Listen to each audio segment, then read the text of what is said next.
Turning now to Decision 2026 and more from our one-on-one with Councilmember Janeese Lewis George, the Democratic nominee for mayor and likely D.C.'s next mayor. She sat down with our Mark Segraves, and Lewis George tells News 4 she's bracing for a showdown with the Trump administration, and she talked about the possibility of bringing the Grand Prix back to D.C. I've been pretty consistent that I will work with anyone to the benefit of D.C. residents, and I also will stand up to anyone, including the president, when it comes to protecting D.C. residents. You talked about day one, and one of the things during the campaign that you talked about day one is the relationship between the district government and the federal government when it comes to law enforcement. That's right. And so I want to kind of break this down into two parts. One, just immigration enforcement.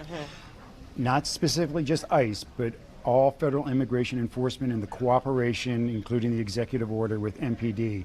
How will that change on day one after you're sworn in? Yeah, you know, my plan is to probably on that Monday, you will see, maybe I shouldn't tell you, probably on that Monday, what you will see is my administration signing an executive order rescinding the participation with our law enforcement in federal immigration enforcement. And the second part is about just the Safe and Beautiful Task Force cooperation between MPD when it's not immigration enforcement, but when it's just ride-alongs and general law enforcement, both with the National Guard and with FBI and other law enforcement agencies, the park police and whatnot, where we see them they have been at roll calls, riding in the same vehicles, Yeah, just yesterday, my husband and I were riding up North Capitol Street, and it was just a routine.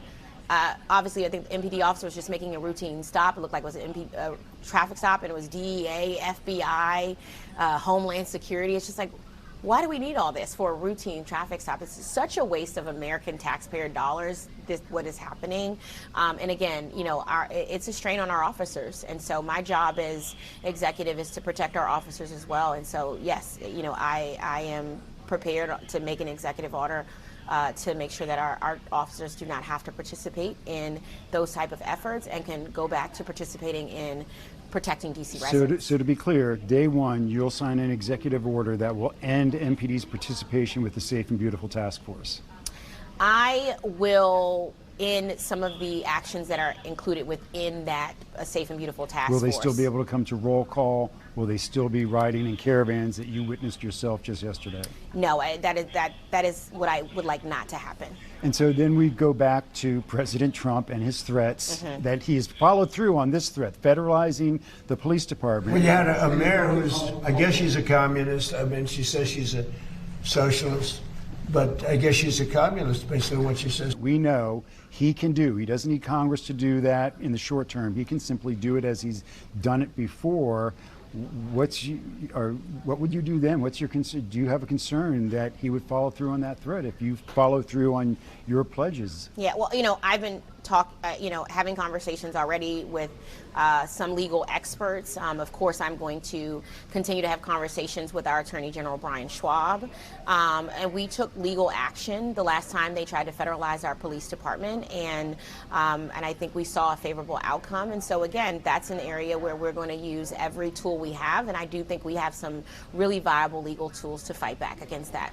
What are your thoughts on the Grand Prix? Mayor Bowser has said she'd like to see it be an annual event. You heard Speaker Johnson said he would like to see it be an annual event. Is that something your administration would get behind, having it come back to Washington, D.C. in the future? I'm excited to see and get some of the numbers to see, you know, what impact, if any, it had on our, you know, downtown, on our small businesses, on our hotels. You know, obviously, if we saw a strong net gain for our hospitality industry and our businesses and our communities, then it's obviously something I will consider. So I won't commit until I see sort of what that impact was for our economy. And we, in general, have to think of new ways to bring more people to the district.